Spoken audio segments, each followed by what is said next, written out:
Welcome back everyone. We're going to be doing another iPhone SE 2020 comparison. We're going to be comparing it to a phone that you might not think is super related or super even relative to it, but it actually kind of is in some ways, not all the ways. The very first thing though, I gotta say, I'm still giving away my iPhone SE 2020, another one. I have a red one I'm giving away, and in order to enter, all you guys have to do is subscribe to the channel and follow me on Twitter and Instagram. I'll be picking the winner on May 8th, which should be a Friday, so not next Friday, but the Friday after, so I'll announce the winners on Twitter and Instagram. My voice changes so much, but yeah, that's the quick plug. Now here's the thing, okay, the iPhone SE 2020 is costing about the $399. It really hasn't gone down in value yet, obviously. But here's the thing, the iPhone XS on Amazon is selling for about $460. So there's about a $60 difference between these. You could probably find an even cheaper iPhone XS, maybe in other, eBay or something like that. But if you want to pick up either of these phones, I'll link them down in the description below for the cheapest prices I find on Amazon.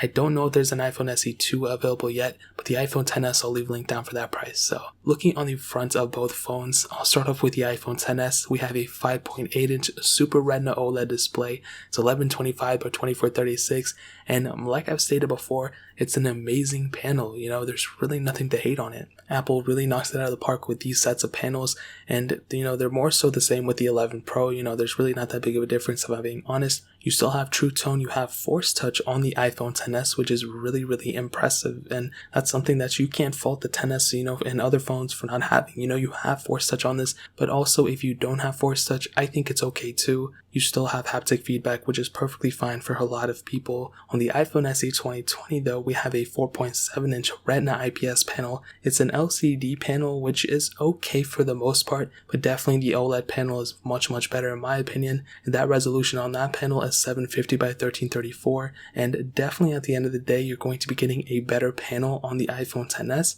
but still I think it's a pretty good panel for the iPhone SE 2. You have to remember that when the iPhone XS came out, it was that $1,000 phone. It was that phone that everybody was buying or wanting to buy because it was the most expensive iPhone, or one of the most expensive. With the iPhone SE 2, it's one of the cheapest iPhones, so you can't really fault one or the other for not having certain features, because at the time of the release, they were, kind of going for two different demographics, but definitely the iPhone XS is holding up better in terms of the display. They both have lightning ports on the bottom, no headphone jacks on either of these phones. On the back, they're kind of similar in some ways, so they have glass backs. Obviously, the iPhone SE 2 has a single camera setup, where the iPhone XS has a dual camera setup. So, you have a little bit of difference right there, and even though you're still having a better camera setup, in my opinion, on the iPhone XS than on the iPhone SE 2. Both have wireless charging, which is really cool. The Apple logo on the iPhone SE 2020 is in the center, which is really cool. The iPhone XS is up top, but most of the time you're going to have a case on it, so it's really not that big of a deal. Now coming back to the front real quick, you can see that obviously we have the notch on the iPhone XS, and we have, quite a bit of bezel on the iPhone SE 2. Is it a big deal? Maybe, maybe not. It's really up to you. Obviously, the iPhone SE 2 is that older design. The iPhone XS has a newer type of design, so it's really up to you, whatever you want to make for it. But at the end of the day, for sure, the iPhone XS is the better looking phone. Now, you do have a little bit of difference in the IP certification as well. The iPhone SE 2 has IP67 dust and water resistance. The iPhone XS has IP68 dust and water resistance, so a little bit of difference right there. Again, not the end of the world, but something to consider. So that kind of covers it up in front of the outside. I think you guys kind of have a good gist of basically the outside of the phones. Now hitting on the software, the iPhone XS was released with iOS 12, and the iPhone SE 2 was released with iOS 13. So realistically, here's the thing. The iPhone SE 2020 is probably going to outlast the iPhone XS in terms of software, and that mostly has to do with the chipset. The iPhone SE 2 has a newer chipset than the iPhone XS, but realistically, anything can happen. The iPhone XS can also get an extra version of software here and there. Maybe the iPhone SE 2 gets an extra software. Who knows? We really don't know yet. But if I had to say it, maybe the iPhone XS, is going to last a year less than the iPhone SE 2. But we're talking about years and years from now. It's not going to happen tomorrow. It's not going to happen next year. It's going to be multiple years from now. So whether you get the iPhone XS or iPhone SE 2, both of these phones are going to be lasting at least like 3 or 4 more years, maybe 3. If we're realistically, but they're going to be lasting you for a very long period of time. We're going to be getting tons of phones in between then. So for sure, at the end of the day, the iPhone SE2 is probably going to outlast the iPhone XS in terms of software, but that doesn't mean the iPhone XS is going to be unsupported tomorrow either. So in terms of software, that pretty much covers it. Now hitting on the performance side of things, now I'll tell you the specs. I did do a speed test, but I'll be doing a separate speed test, like a full-on comparison between both of these. I'll be doing one for the speed and as well as the camera too. So I did a quick one here so you guys can kind of get a decent idea, but again, within like the next week or two, I'll doing a full speed test between these. Now the iPhone XS had the Apple A12 Bionic chip, Hexa-core CPU, and 3 different models with 4 gigs of RAM, while the iPhone SE 2020 has the Apple A13 Bionic chip, Hexa-core CPU, and 3 different models but with 3 gigs of RAM. So you have a gig less in a newer phone, which is a little weird. Not the end of the world though, so let's go ahead and show you that comparison right now. Alright everyone, let's go and do the speed test. Now the iPhone XS is on the right, iPhone SE 2020 is on the left. So all the apps are cleared out on the background as you guys can see. So let's start loading these apps up. So the App Store, 3, 2, 1. And you guys can probably tell that the iPhone SE 2020 was the faster one to load that one up. And scrolling speed wise, not a really big difference. I think at first the iPhone XS seemed to be a little bit smoother, but I think they kind of smoothed it out since then, so they're about the same. Phone, 3, 2, 1. About the same. Safari, let's go and load up apple.com and see what happens. 3, 2, 1. And iPhone SE 2020 was able to load into Safari faster. As you can see, scrolling through, about the same as well. Not a gigantic difference between both, but they're about the same. So now let's start loading out these third-party apps. Let's do Twitter, 3, 2, 1. And as you can see, iPhone SE 2020 is the faster one there. Facebook, 3, 2, 1. You can see it was almost instantaneous on the iPhone SE 2020. iPhone XS was slightly, a little bit behind. Doodle jump, 3, 2, 1. And you can see again, iPhone SE 2020 slightly faster to load up that specific portion of the app. Fruit Ninja, 3, 2, 1. And you can see again, iPhone SE 2020 is slightly faster than the iPhone XS for sure. That one was pretty surprising. I'm expecting the iPhone XS to do a little bit better, but honestly a little bit behind every time. Stack, 3, 2, 1. And again, iPhone SE 2020 slightly ahead, which is pretty surprising in my opinion. Snake versus Blocks, 3, 2, 1.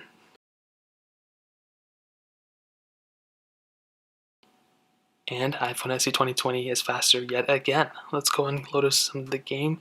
And I don't think you'll notice that big of a difference between both of them. They're both almost exactly the same when it comes down to it. Let's do Thank You, 3, 2, 1.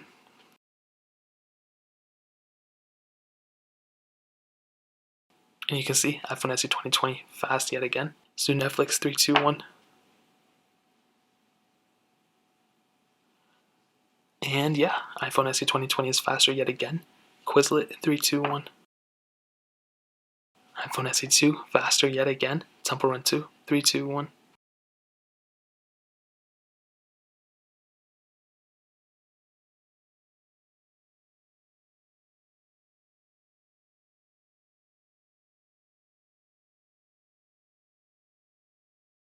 And you guys can see again, iPhone SE 2 was the faster one, and that one was a pretty big difference in my opinion. Let's do SoundCloud, 3, 2, 1.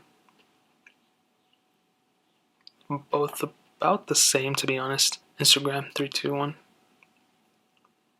1. Yeah, they're both about the same there too. Paper How To, 3, 2, 1. And again, iPhone SE 2020 is the faster one there. Snapchat, 3, 2, 1. Again, iPhone SE 2020.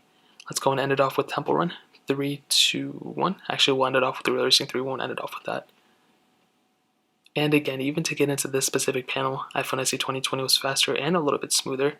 Now let's end it off with the Real Racing 3, 3, 2, 1.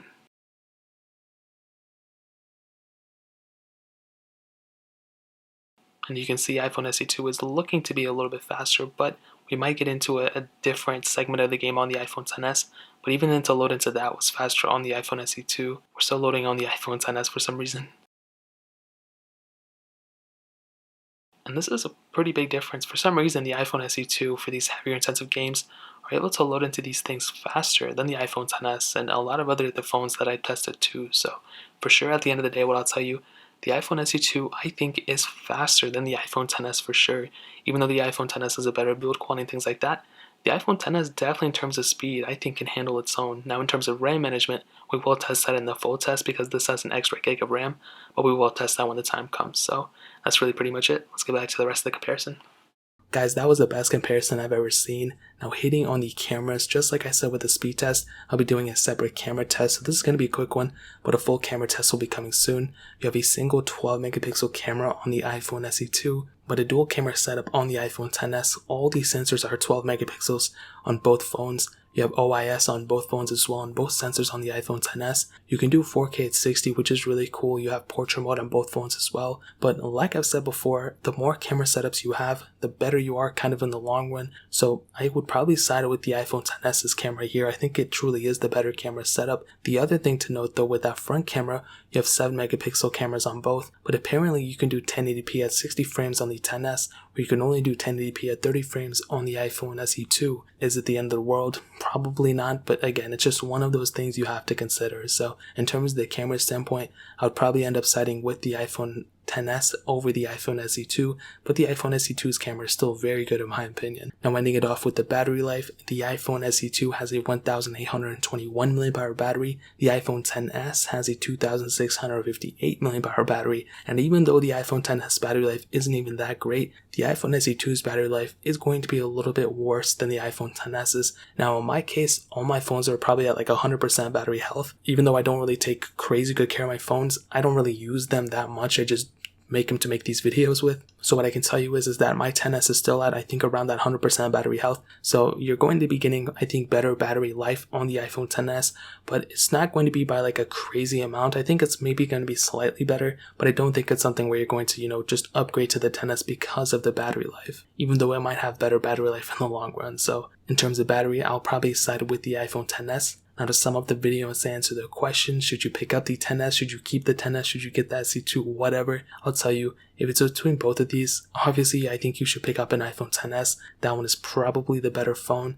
It'll help you out in the long run, it'll offer more value, you have that newer design, the OLED screen is beautiful, but the iPhone SE2 does have that newer chipset, and it might help you out in the long run by getting those software support, and it's still a little bit cheaper than the iPhone XS. So it is what it is, not the end of the world, but both phones still have a lot of value, but I would probably side with the iPhone XS for a majority of people. So that really pretty much covers it. If you guys have any questions or anything, let me know in the comment section below. Hit the like button, that means so much, but definitely hit that subscribe button. Every single subscriber that we get really does count, so it means so much if you guys could hit that. Also check out the other links down in the description as well. My Twitter, my Instagram, my second channel, all those links are linked down below. I'd really appreciate if you guys to check it out. More importantly than everything else, I love every single one of you guys. Hopefully I'll catch you guys in the next video. Peace out till then.